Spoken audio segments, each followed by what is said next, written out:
my name is Christie Walker. I am the owner of Walker Writing Services and a proud member of the Catholics Online Directory. Today, I'm going to be providing some tips on how you can create engaging but not spammy social media posts. So to do that, I'm going to discuss what you should avoid, what you should post, and what you can do to create better posts. So I have a lot of information for you, so let's just dive right in and get started.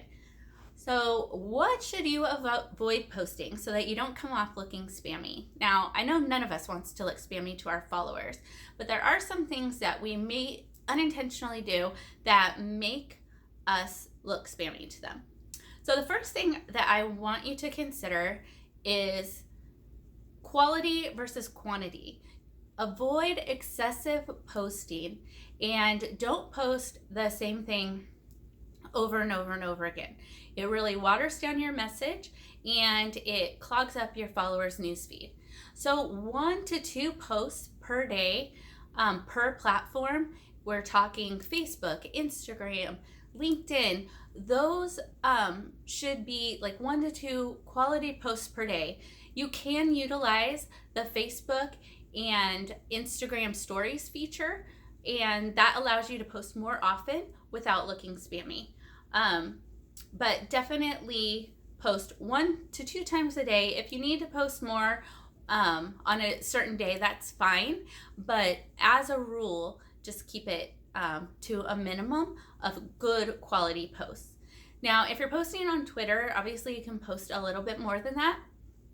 Well, you can post a lot more than that, but diversify your content so that your audience isn't getting the same message like constantly throughout the day. Otherwise, again, it waters down your message. Also, avoid bulk messaging. It's super tempting to create one post and blast it out throughout your whole, like all your platforms. But I recommend not doing that. I have done that in the past, but I recommend not doing that. And the reason is each platform has been created for a unique purpose. So it has its own unique characteristics. There's also unique demographics. People that follow you on LinkedIn expect a certain type of content than the people who follow you on Facebook. Creating a new post for each platform is ideal. You can share the same message, but you can tweak the language, maybe mix up the graphic or stock photos that you use, and this will just show that you're really taking into consideration your audience and what they like. The other thing that you want to avoid is spreading malicious links. Now, I know none of you would do that on purpose, which is why this is just a public service announcement to make sure that you visit the link before you share it, and that it's a reputable website, and that if you're sharing it from another page or another person, that you visit that account just to check it out before you share. The last thing that I'm going to talk about avoiding is avoid constantly pitching and promoting yourself.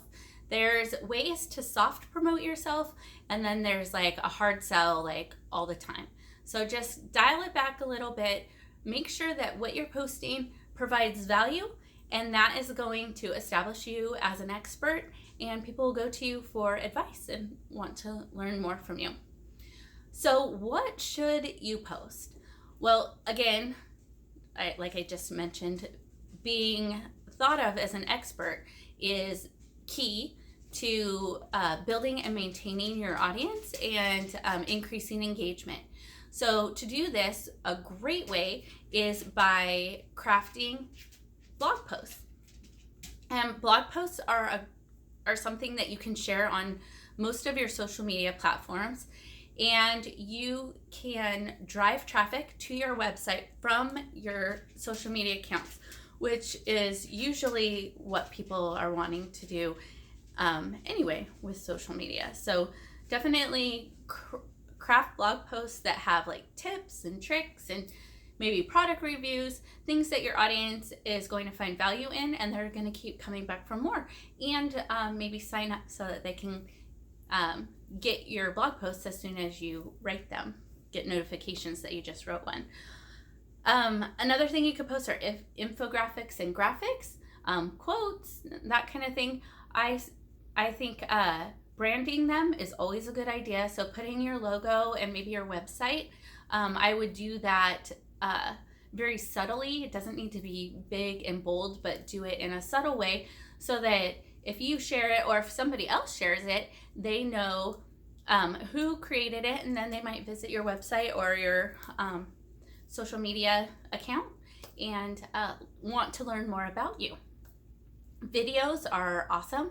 They stop people in their tracks, especially like if you're scrolling on Facebook and all of a sudden you see somebody or you see a video, then a lot of times that'll kind of stop you so that you see what's going on, and then you might be interested, like, what's that person talking about? So video is great, either live or pre-recorded. One of the benefits to live video is that it shows up like as a notification, so that you know, like, Catholics Online just went live. And if you're like me, you might not have time to watch it right away, but if you jot a note down so that you can watch it later, you can do that.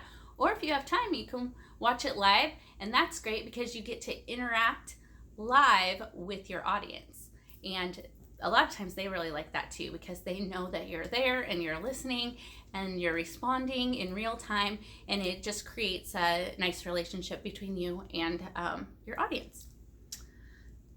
Another thing to share, tips, tricks, and reviews. You can share that on your blog and on social media. Polls are fantastic. And I'm not talking about like, do you like chocolate or vanilla type polls? I'm talking about polls where your audience has a voice and you learn more about them so that you are sure that you are sharing what they want. So creating a poll like, what is the next blog post that you would like to see me write about? Or what is one of the things that you struggle most with? And then you have 4 or 5 choices. You let your audience select which one resonates with them, and then they've been able to let you know what they want, and you get value out of it because you know what your audience wants, and so you don't have to guess, which is nice. Having questions, asking questions is always good. Sarah at To Jesus Sincerely, she has been mixing in questions, like just a text status update with questions mixed in with her other really good content. And I think that promotes engagement because people like to answer questions, and it can start a dialogue, and they learn more about you and you learn more about them. Make sure you post about events that you have coming up or that you're attending, or any if you're doing any promotions, or if you're doing a live video, you can let them know, like, hey, I'm gonna go live on Friday at such and such a time. That's always nice because then you can they can get it on their calendar, and then they'll be looking for you then. And then the last thing, there's so many things you can share, but the last thing I'm gonna touch on is sharing content from other people. This is wonderful if you know that they're reputable, like I talked about in the avoid section. And I would say only share about 10 to 15% of what other people create, and then you create the rest.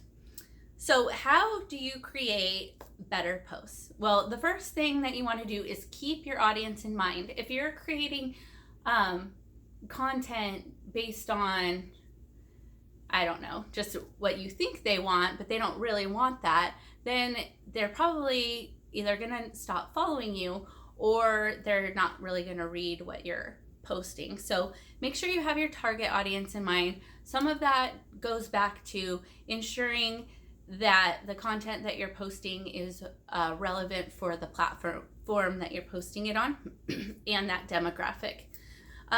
Also be thoughtful when you post. So think to yourself, like, would I want this in my newsfeed? Would I find value in it if somebody posted something similar to this from a page or a account that I follow? Make it easy to read, like splitting it up. If I see somebody has written big long status update and it's all just like pushed together, I'm probably not going to read very far, but if it's spaced out, it just makes it easier to read for me, and so and faster. And so I suggest doing that for your audience as well. And then the last thing I'll touch on is high quality photos. Create graphics and things using high quality stock photos. They're eye-catching, they're great for Instagram, for your blog posts, and all of those good things. So anyway, it has been my pleasure to be here. If you have any questions, feel free to email me at Christie@walkerwrites.com. You can check out my website, walkerwrites.com, or you can find out more about me on my profile page at Catholics Online. Thanks so much and have a great day. Bye.